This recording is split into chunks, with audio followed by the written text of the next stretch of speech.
जगत में प्रत्येक व्यक्ति को किसी ना किसी प्रकार की निर्बलता अवश्य होती है। जैसे कोई बहुत तेजी से दौड़ नहीं पाता तो कोई अधिक भार नहीं उठा पाता, कोई असाध्य रोग से पीड़ित रहता है तो कोई पढ़े हुए पाठों को स्मरण में नहीं रख पाता। ऐसे अनेकों उदाहरण और भी हैं। क्या आप किसी ऐसे व्यक्ति को जानते हैं जिसे सब कुछ प्राप्त हो और हम जीवन की उस एक निर्बलता को जीवन का केंद्र मानकर जीते हैं? इस कारणवश हृदय में दुख और असंतोष रहता है सदा। निर्बलता मनुष्य को जन्म से अथवा संजोग से प्राप्त होती है, किंतु उस निर्बलता को मनुष्य का मन अपनी मर्यादा बना लेता है। किंतु कुछ व्यक्ति ऐसे भी होते हैं जो अपने पुरुषार्थ और श्रम से उस निर्बलता को पराजित कर देते हैं। क्या भेद है उनमें और अन्य लोगों में? क्या आपने कभी विचार किया है? सरल सा उत्तर है इसका। जो व्यक्ति निर्बलता से पराजित नहीं होता, जो पुरुषार्थ करने का साहस रखता है हृदय में, वो निर्बलता को पार कर जाता है। अर्थात निर्बलता अवश्य ईश्वर देता है, किंतु मर्यादा मनुष्य का मन ही निर्मित करता है। स्वयं विचार कीजिए।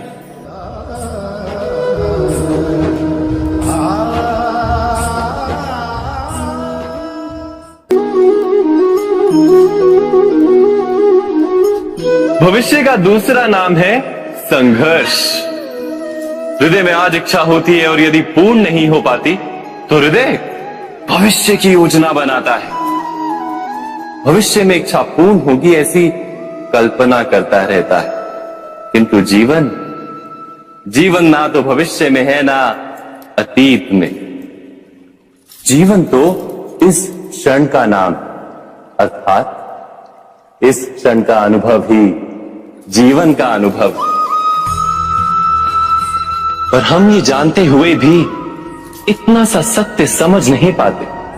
या तो हम बीते हुए समय के स्मरणों को घेर कर बैठे रहते, या फिर आने वाले समय के लिए हम योजनाएं बनाते रहते हैं और जीवन जीवन बीत जाता है।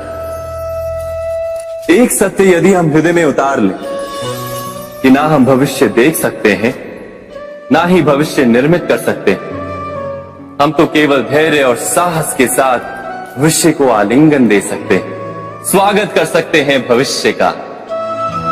तो क्या जीवन का हर पल जीवन से नहीं भर जाएगा? स्वयं विचार कीजिए।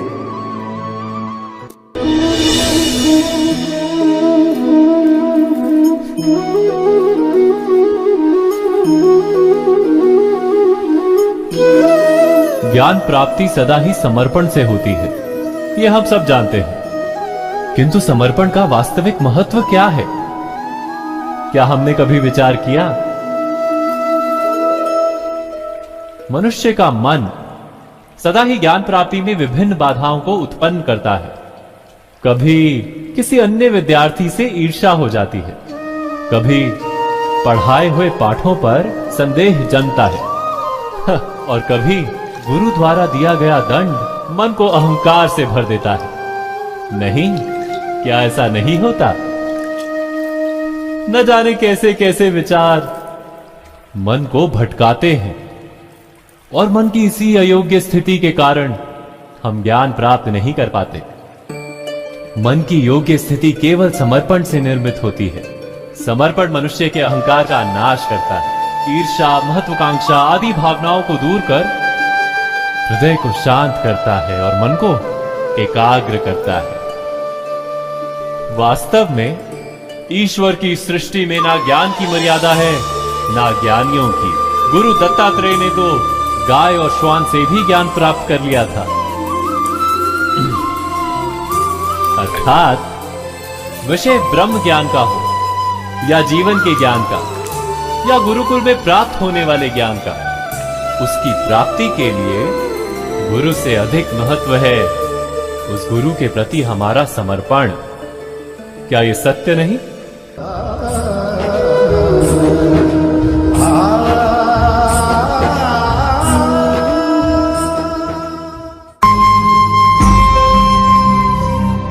प्रत्येक मनुष्य के जीवन में ऐसा क्षण अवश्य आता है जब सारे स्वप्न, सारी आशाएं, सारे दृश्य ध्वस्त हो जाते हैं। जीवन के सारे आयोजन ही बिखर जाते हैं। एक और धर्म होता है और दूसरी ओर सुख। इसी को धर्म संकट कहते हैं। जब धर्म का वहन ही संकट हो और धर्म का त्याग ही सुख हो। विचार कीजिए, कभी किसी स्वजन के विरुद्ध सत्य बोलने का अवसर प्राप्त हो जाता है, कभी ठीक दरिद्रता के समय सरलता से चोरी करने का मार्ग प्राप्त हो जाता है, कभी किसी शक्तिशाली राजनेता या राजा के कर्मचारी का अधर्म प्रकट हो जाता है। सबके जीवन में ऐसी घटना बनती ही रहती है। अधिकतर लोग ऐसे किसी क्षण को धर्म संकट के रूप में जान ही नहीं पाते। हमें किसी प्रकार के संघर्ष का अनुभव ही नहीं होता। सहजता से सुख की ओर खींचे चले जाते हैं, जैसे मक्खी गुड़ की ओर खींची चली जाती है। वास्तव में धर्म संकट का क्षण ईश्वर के निकट जाने का क्षण होता है। यदि हम संघर्षों से भयभीत ना, सुख की ओर आकर्षित ना, अपने धर्म पर दृढ़ रहे, तो ईश्वर का साक्षात्कार दूर नहीं।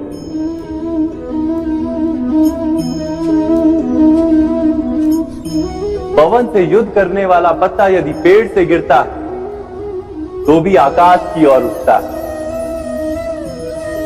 पवन से झुकने वाली घास वही भूमि पर रह जाती है। अर्थात धर्म संकट से यदि हम संकट को ही टाल दें तो सुख तो मिलता है, जीवन बढ़ता है, किंतु क्या चरित्र नहीं टूटता? क्या आत्मा दरिद्र नहीं हो जाती? क्या ईश्वर से अंतर नहीं हो जाता? स्वयं विचार कीजिए। दो व्यक्ति जब निकट आते हैं तो एक दूसरे के लिए सीमाएं और मर्यादाएं निर्मित करने का प्रयत्न अवश्य करते हैं। हम यदि सारे संबंधों पर विचार करें तो देखेंगे कि इन सारे संबंधों का आधार यही सीमाएं हैं जो हम दूसरों के लिए निर्मित करते हैं। और यदि अनजाने में भी कोई अन्य व्यक्ति इन सीमाओं को तोड़ता है तो उसी क्षण हमारा हृदय क्रोध से भर जाता है। इन सीमाओं का वास्तविक रूप क्या है? क्या हमने कभी विचार किया? सीमाओं के द्वारा हम दूसरे व्यक्ति को निर्णय करने की अनुमति नहीं देते, अपना निर्णय उस व्यक्ति पर थोप देते, अर्थात किसी की स्वतंत्रता का अस्वीकार करते हैं। और जब स्वतंत्रता का अस्वीकार किया जाता है तो उसका हृदय दुख से भर जाता है। और जब वो सीमाओं को तोड़ता है तो हमारा हृदय क्रोध से भर जाता है। क्या ऐसा नहीं होता?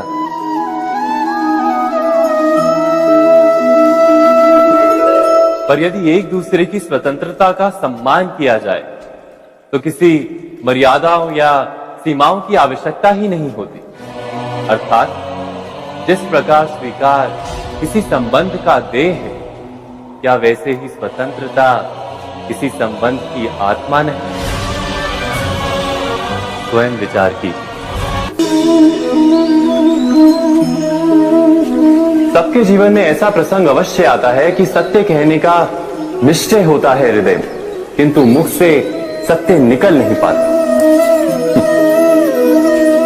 कोई भय मन को घेर लेता है। किसी घटना अथवा प्रसंग के बारे में बात करना या फिर स्वयं से कोई भूल हो जाए उसके बारे में कुछ बोलना, क्या ये सत्य है? नहीं, ये तो केवल तथ्य है। अर्थात जैसा हुआ था वैसा केवल बोल देना सामान्य सी बात है। किंतु कभी कभी उस तथ्य को बोलते हुए भी भय लगता है। कदाचित किसी दूसरे की भावनाओं का विचार आता है मन, दूसरे को दुख होगा ये भय भी शब्दों को रोकता है। तो ये सत्य क्या है? क्या हमने कभी विचार किया है? जब भय रहते हुए भी कोई तथ्य बोलता है तो वो सत्य कहलाता है। वास्तव में सत्य कुछ और नहीं, केवल निर्भयता का दूसरा नाम। और निर्भय होने का कोई समय नहीं होता, क्योंकि निर्भयता आत्मा का स्वभाव है। अर्थात क्या प्रत्येक क्षण सत्य बोलने का क्षण नहीं होता?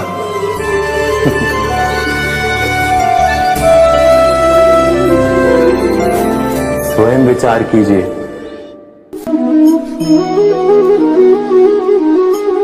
श्रेष्ठता का क्या अर्थ है? श्रेष्ठता का अर्थ है दूसरों से अधिक ज्ञान प्राप्त करना।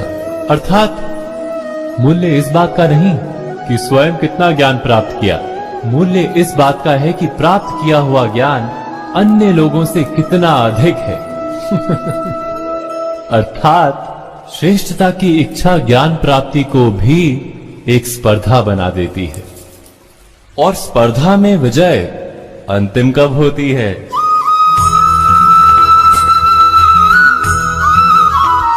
कुछ समय के लिए तो श्रेष्ठ बना जा सकता है, किंतु सदा के लिए कोई श्रेष्ठ नहीं रह पाता। फिर वही असंतोष, पीड़ा और संघर्ष जन्म लेता है। किंतु श्रेष्ठ बनने के बदले यदि उत्तम बनने का प्रयत्न करें तो क्या होगा? उत्तम का अर्थ है कि जितना प्राप्त करने योग्य है वो सब प्राप्त करना, किसी से अधिक पाने की इच्छा से नहीं, मात्र आत्मा की तृप्ति हेतु कुछ प्राप्त करना। उत्तम के मार्ग पर किसी अन्य से स्पर्धा नहीं होती, स्वयं अपने आप से स्पर्धा होती है। अर्थात उत्तम बनने का प्रयत्न करने वाले को देर अबेर सारा ज्ञान प्राप्त हो जाता है, बिना प्रयत्न के ही वो श्रेष्ठ बन जाता है।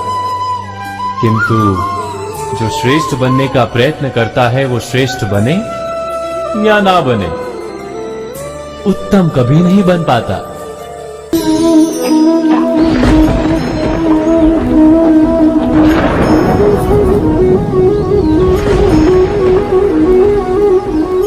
सपनों और पूर्वाभासों के आधार पर हम भविष्य के सुख दुख की कल्पना करते हैं। भविष्य के दुख का कारण दूर करने के लिए हम आज योजना बनाते हैं।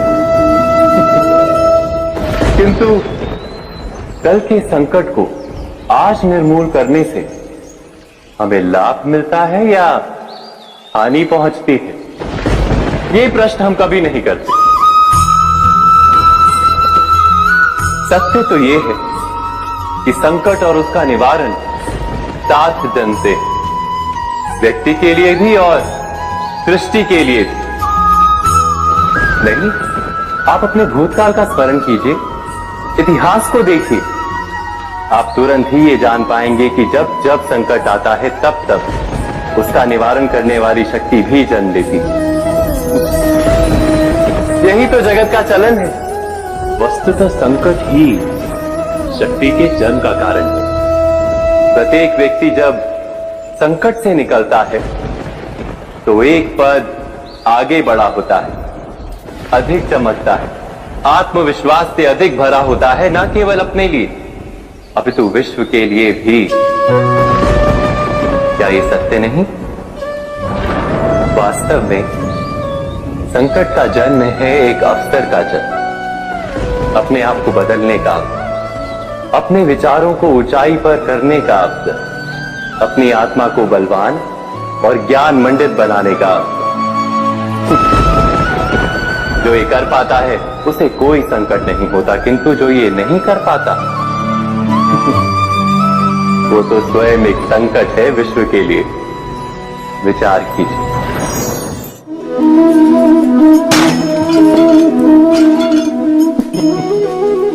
स्वयं विचार कीजिए।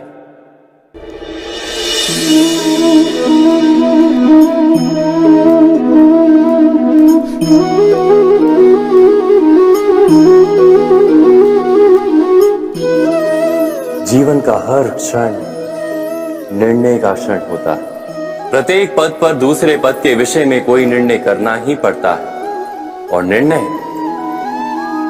निर्णय अपना प्रभाव छोड़ जाता है। आज किए गए निर्णय भविष्य में सुख अथवा दुख निर्मित करते हैं, ना केवल अपने लिए, अपने परिवार के लिए भी, आने वाली पीढ़ियों के लिए भी। जब कोई दुविधा सामने आती है तो मन व्याकुल हो जाता है, अनिश्चय से भर जाता है।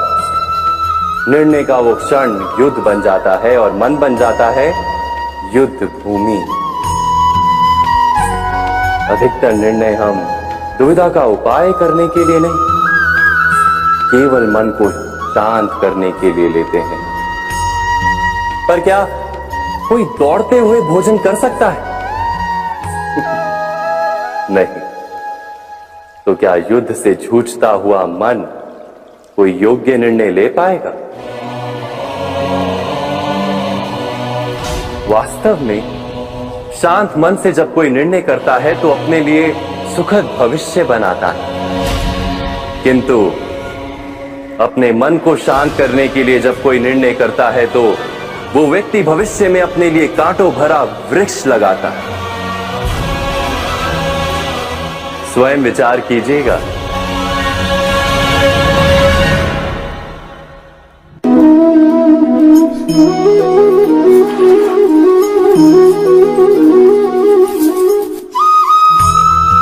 जीवन में आने वाले संघर्षों के लिए जब मनुष्य स्वयं को योग्य नहीं मानता, जब उसे अपने ही बल पर विश्वास नहीं रहता, तब वो सद्गुणों को त्याग कर दुर्गुणों को अपनाता है।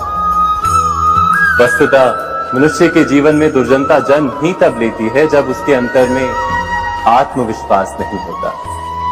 आत्मविश्वास ही अच्छाई को धारण करता है। ये आत्मविश्वास है क्या?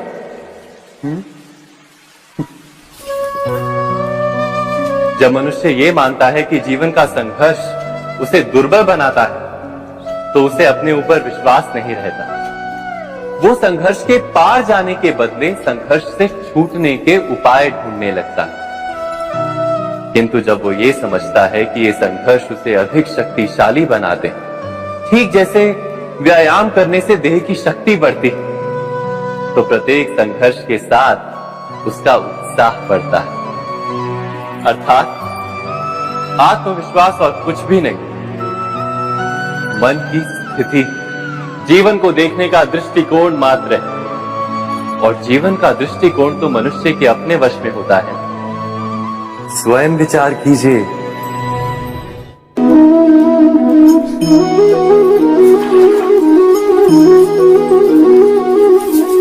पिता सदा ही अपने संतान के सुख की कामना करते, उनके भविष्य की चिंता करते रहते। इसी कारणवश सदा ही अपने संतानों के भविष्य का मार्ग स्वयं निश्चित करने का प्रयत्न करते रहते। जिस मार्ग पर पिता स्वयं चला है, जिस मार्ग के कंकर पत्थर को स्वयं देखा है, मार्ग की छाया, मार्ग की धूप को स्वयं जाना है, उसी मार्ग पर उसका पुत्र भी चले, यही इच्छा रहती है हर पिता की। निसंदेह उत्तम भावना है ये। किंतु 3 प्रश्नों के ऊपर विचार करना हम भूल ही जाते। कौन से प्रश्न? प्रथम प्रश्न, क्या समय के साथ प्रत्येक मार्ग बदल नहीं जाते? क्या समय सदा ही नई चुनौतियों को लेकर नहीं आता? तो फिर बीते हुए समय के अनुभव नई पीढ़ी को किस प्रकार लाभ दे सकते हैं? दूसरा प्रश्न, क्या प्रत्येक संतान अपने माता पिता की छवि होता है?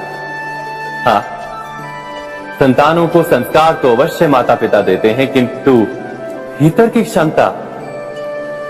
क्षमता तो ईश्वर देते हैं। तो जिस मार्ग पर पिता को सफलता मिली है, विश्वास है कि उसी मार्ग पर उसकी संतानों को भी सफलता और सुख प्राप्त होगा। तीसरा प्रश्न, क्या जीवन के संघर्ष और चुनौतियां लाभकारी नहीं होती?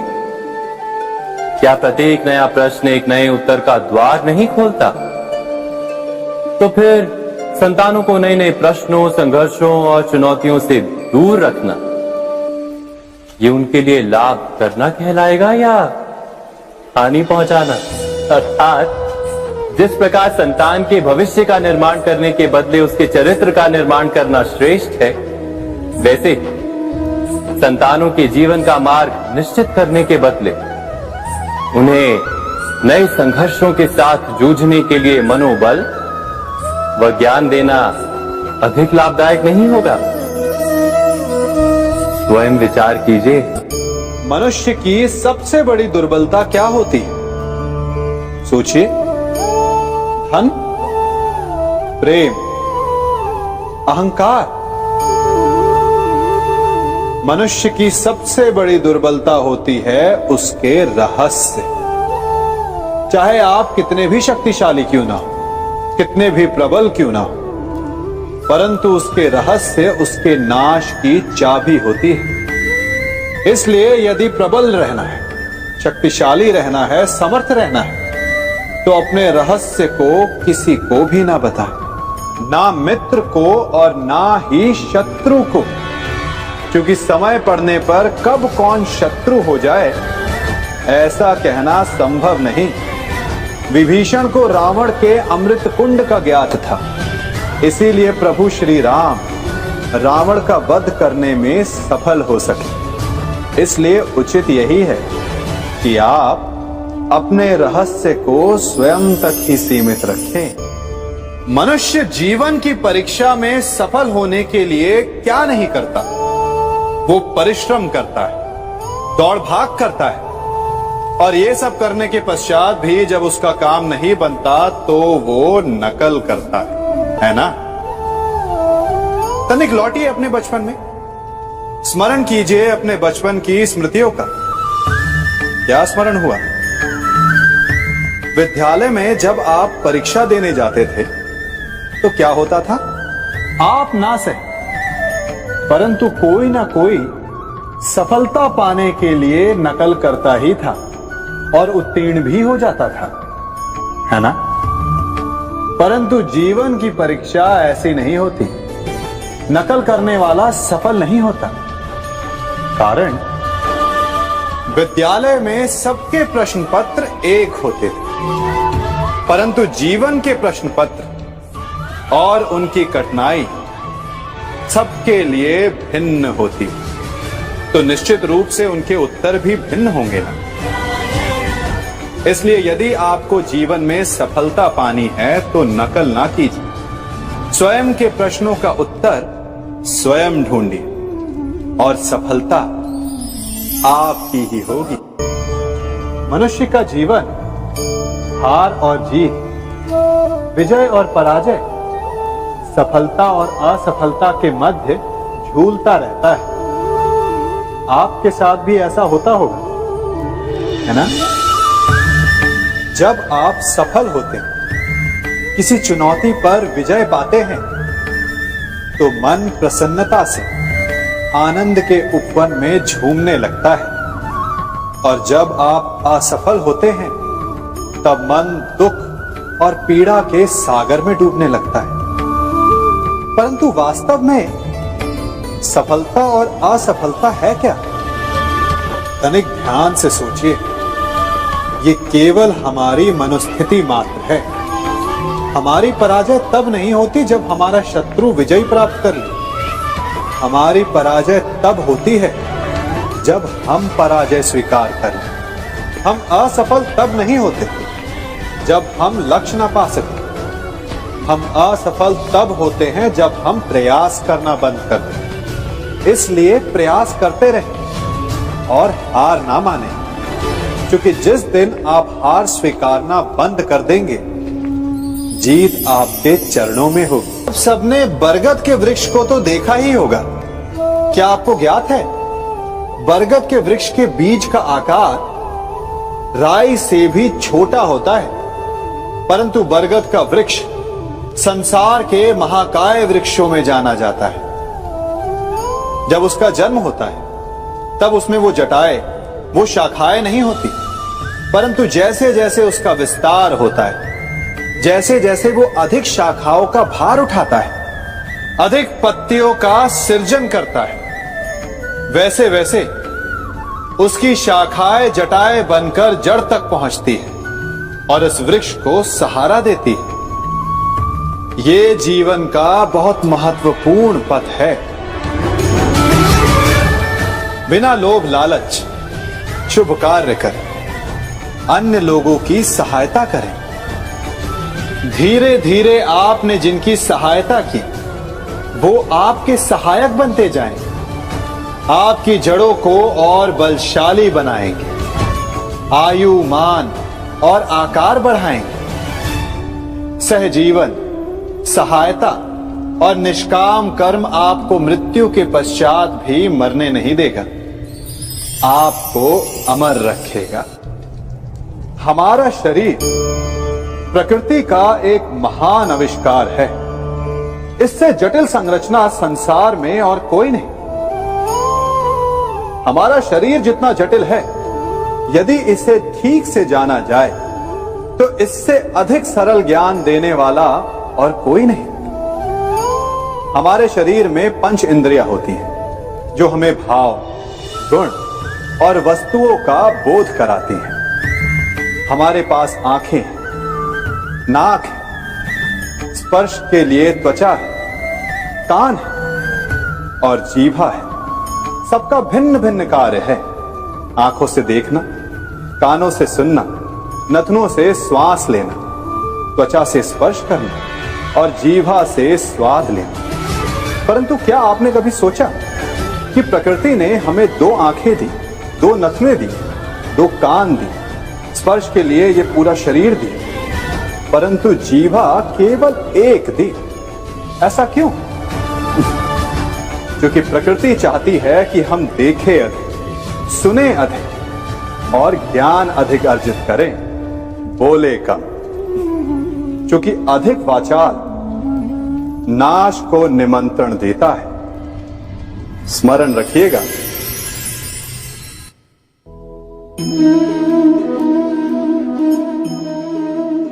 ये सदा यही कहते आए कि यदि आगे बढ़ना है तो अपनों का साथ दो। सत्य कहते हैं, अपनों का साथ देना ही चाहिए, परंतु साथ देने से पूर्व ये अवश्य पहचान लेना चाहिए कि अपने हैं कौन। क्या अपने वही होते हैं जिनके साथ हमारा रक्त संबंध होता है, या अपने मित्र? अपने वो होते हैं जो हमें सद्कार्य के लिए प्रेरित करें, हमें आगे बढ़ाएं, हमारा साथ दें। और वो जिनका साथ देने से समाज का नाश, धर्म की हानि, वो सगे हो करके भी सगे नहीं होते। इसलिए जब अपनों की परिभाषा का चुनाव करें तो उन्हें अपना माने जो आपका साथ दे, उन्हें नहीं जो हमें अज्ञान के मार्ग पर ले जाएं।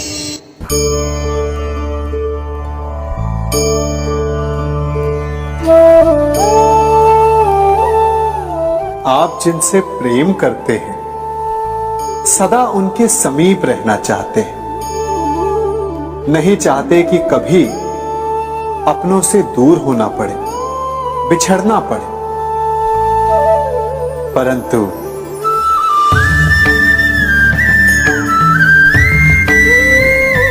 एक समय के पश्चात अपनों से दूर हो जाना उन्नति के लिए आवश्यक है। आप माता पिता हैं। यदि आप अपनी संतान के जीवन के हर पग पर उनका मार्गदर्शन करते रहेंगे तो आपकी संतान स्वयं मार्ग चुनना कैसे सीखेगी? मार्ग के कांटों से स्वयं को बचाना कैसे सीखेगी? इसीलिए एक समय के पश्चात अपनों से बनाई गई दूरी सदा लाभदायक रहती है। आज मैं आप सबको एक कथा सुनाता हूं। एक दिन प्रातः एक व्यापारी अपने घर से निकला। घर से निकलते ही एक बिल्ली ने उस व्यापारी का मार्ग काट दिया। व्यापारी घबरा गया, वो फिर से घर लौट गया और शुभ घड़ी की प्रतीक्षा करने लगा। और जब वो पुनः अपने घर से निकला तब वो वाहन जा चुका था जिससे राजा तक पहुंचकर उसे भेंट देनी थी। राजा को भेंट नहीं मिली। राजा क्रोधित हो गए। राजा ने उस व्यापारी का व्यापार बंद करवा दिया। इस कारण व्यापारी क्रोधित होकर घर पर अपनी पत्नी से लड़ बैठा। पत्नी अपने बच्चों समेत मैके वापस चली गई और उस व्यापारी के जीवन में यदि कुछ रह गया था तो केवल अंधकार। और इन सब का कारण वो उस बिल्ली को मानता रहा जिसने उसका मार्ग काटा था। ऐसा ही एक दूसरा व्यापारी राजा को भेंट देने निकला और उस व्यापारी का मार्ग भी एक बिल्ली ने काट दिया। वो व्यापारी तनिक घबराया, परंतु उसने आगे बढ़ना अधिक उचित समझा। राजा तक वो समय पर पहुंचा। उसने राजा को भेंट दी। राजा प्रसन्न हुए और राजा ने व्यापारी को अपना व्यापार बढ़ाने की अनुमति दी, स्वर्ण आभूषण दी। जब व्यापारी घर पर पहुंचा तो पत्नी को आभूषण और अपने बच्चों को देने के लिए वस्त्र थे उसके पास। हर ओर प्रसन्नता थी। समझ रहे हैं ना?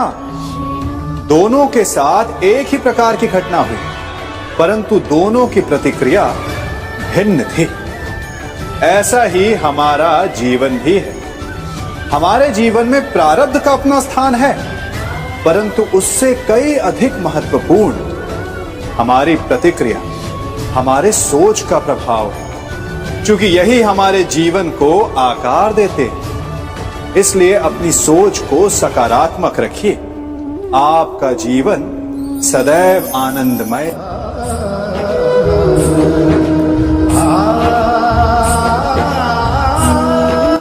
हम सभी अपने जीवन में कोई ना कोई कार्य करते हैं।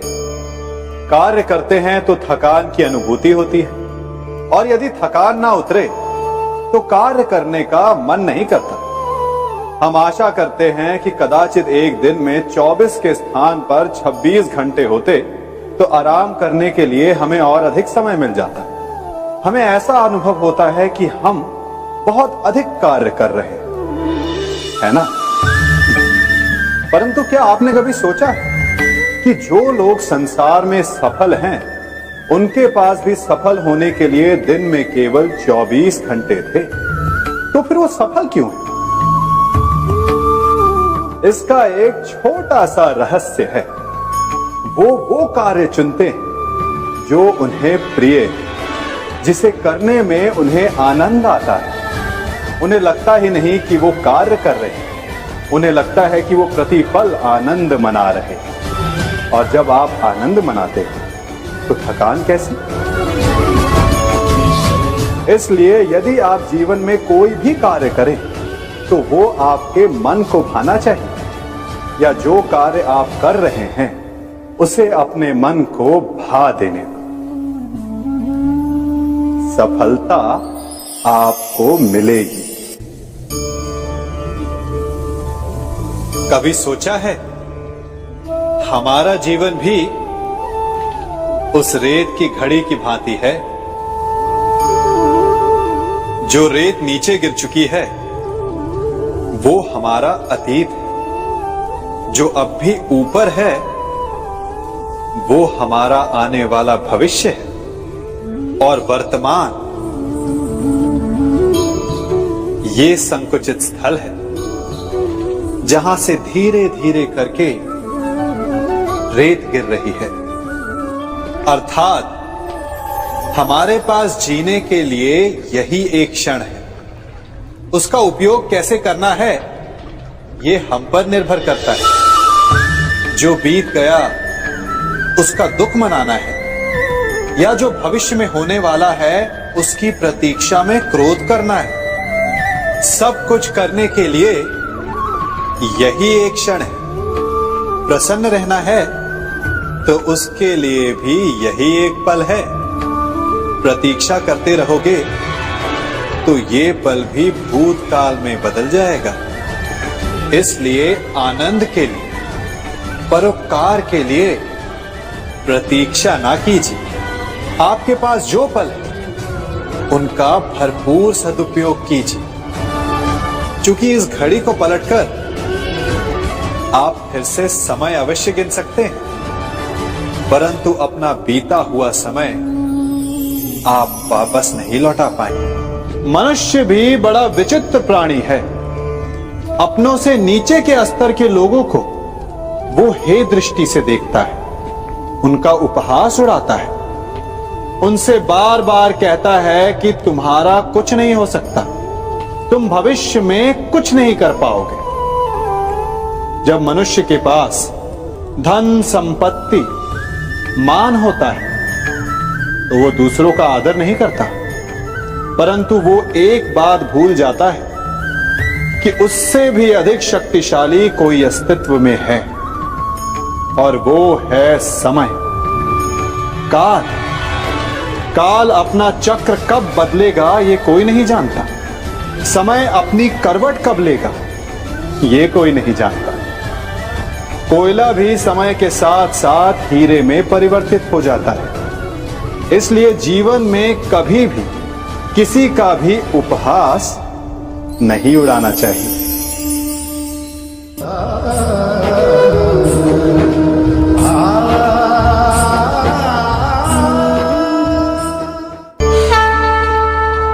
गर्व, अभिमान और अहंकार, ये तीनों सुनने में एक जैसे लगते हैं, परंतु तीनों का अर्थ भिन्न होता है और परिणाम भी।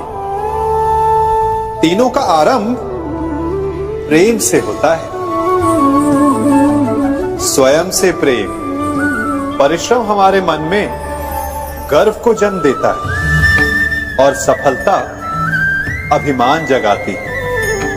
यहां तक ठीक है, परंतु जब ये भावना अहंकार बन जाती है तब वो समस्या बन जाती है, क्योंकि सबसे बुरा अंत अहंकारी का ही होता है।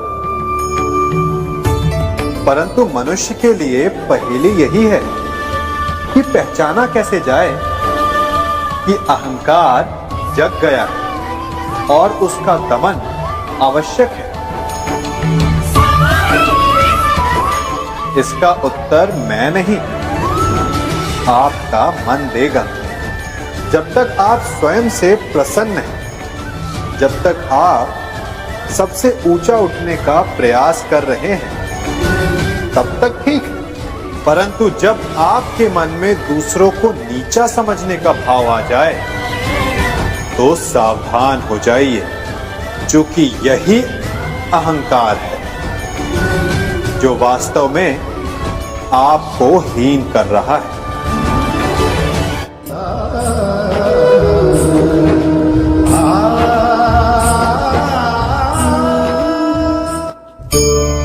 आज मैं आप सबको एक कहानी सुनाता हूं। एक दिन गोकुल में दो व्यापारी आए।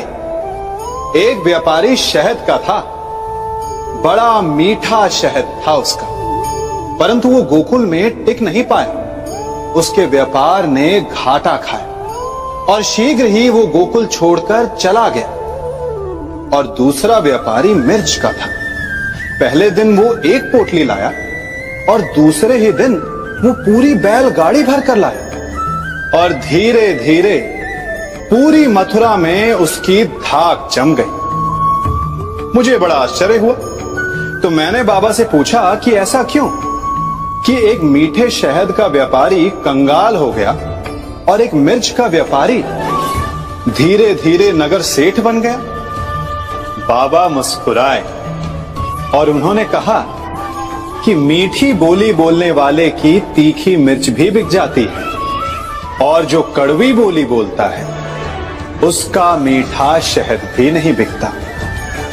वाह, कितने उत्तम विचार हैं उनके, और उचित ही है। मनुष्य अपने जीवन में सदैव अपने वचनों से उठता है और अपने वचनों से ही गिरता है। इसलिए अपने जीवन में सदैव मीठी बोली बोलने का प्रयास कीजिए, आपका जीवन सरल हो जाएगा। मनुष्य की सबसे बड़ी दुर्बलता क्या होती है? सोचिए। धन, प्रेम, अहंकार। मनुष्य की सबसे बड़ी दुर्बलता होती है उसके रहस्य। चाहे आप कितने भी शक्तिशाली क्यों ना हो, कितने भी प्रबल क्यों ना हो, परंतु उसके रहस्य उसके नाश की चाबी होती है। इसलिए यदि प्रबल रहना है, शक्तिशाली रहना है, समर्थ रहना है, तो अपने रहस्य को किसी को भी ना बताए, ना मित्र को और ना ही शत्रु को, क्योंकि समय पड़ने पर कब कौन शत्रु हो जाए ऐसा कहना संभव नहीं। विभीषण को रावण के अमृत कुंड का ज्ञात था, इसीलिए प्रभु श्री राम रावण का वध करने में सफल हो सके। इसलिए उचित यही है कि आप अपने रहस्य को स्वयं तक ही सीमित रखें।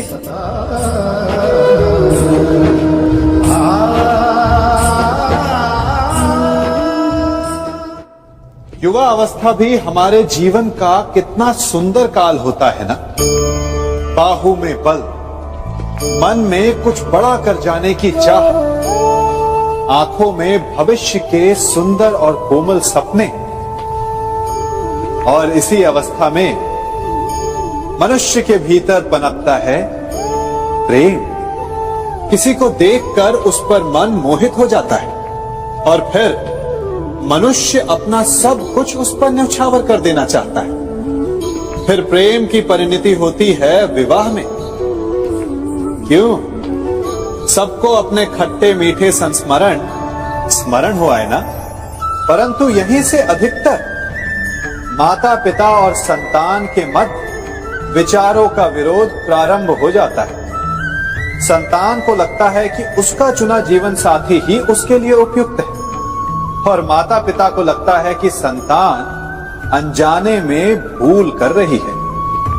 संतान का तर्क होता है कि उसे विवाह किससे करना है, ये उसका अधिकार है। और माता पिता का तर्क ये होता है कि अब भी जीवन साथी चुनने की समझ संतान में है ही नहीं। तो इस अवरोध को काटा कैसे जाए, उचित निर्णय कैसे लिया जाए?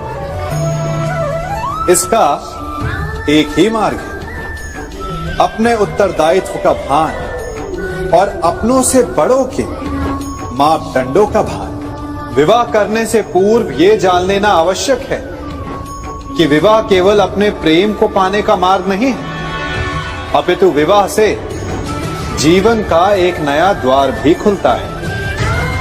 और हर नए जीवन के साथ नए उत्तरदायित्व भी होते हैं। और यदि इन उत्तरदायित्वों को समझकर निर्णय लिया जाए तो विश्वास कीजिए आपका दाम्पत्य जीवन आनंद से भरा रहेगा और आपको कभी ये पछतावा नहीं होगा कि आपने कोई अनुचित निर्णय लिया। सागर का जल वाष्प बनकर उड़ता है, तब वो हमें दिखाई नहीं देता।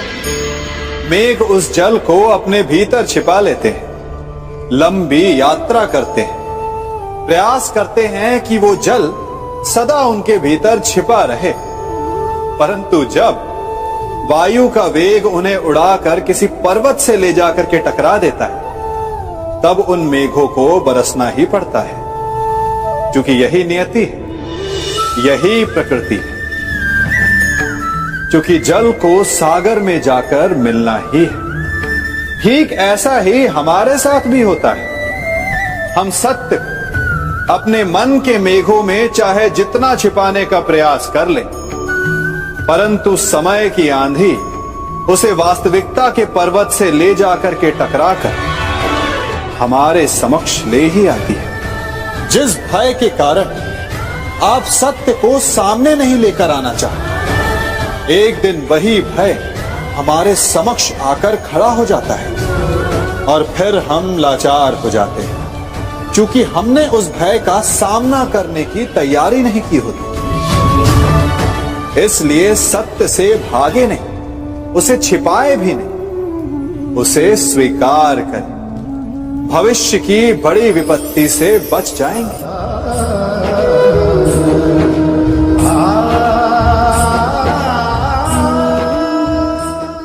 कभी कभी आप सबके जीवन में एक ऐसी विचित्र समस्या अवश्य आती है कि शक्तिशाली के समक्ष मौन हो जाए। कि उस शक्तिशाली से विवाद करने से बचने के लिए आप मौन रह जाते। मानता हूं ऐसा करने से आप एक विवाद से बच जाते, एक संघर्ष से बच जाते, परंतु ऐसा बचाव एक बड़े संघर्ष को जन्म दे देता है। कैसे? हमारा मौन रहना अनजाने में उसका समर्थन बन जाता है और वो स्वयं को अधिक शक्तिशाली अनुभव करता है और यहां से हमारा दमन प्रारंभ हो जाता है। एक के बाद एक हम अन्याय में अनचाहे रूप से सम्मिलित होते चले जाते हैं। तो इसका तोड़ क्या है? ये समझने के लिए ये जानना आवश्यक है कि ऐसी कौन सी बात है जो आपको विरोध करने से रोकती है। ये सामने वाले की शक्ति नहीं जो आपको रोकती है, ये आपके भीतर छिपा भय है जो आपको रोकता है। हां, कभी कभी भय आपकी सुरक्षा अवश्य कर सकता है, परंतु साथ साथ ये भी जानना आवश्यक है कि ये भय ही है जो आपको मौन भी रखता है। इसलिए अपने मन से भय को निकालिए और खुलकर अनीति का, अन्याय का विरोध कीजिए और फिर देखिएगा आपका मन कितना मुक्त, कितना हल्का अनुभव करेगा।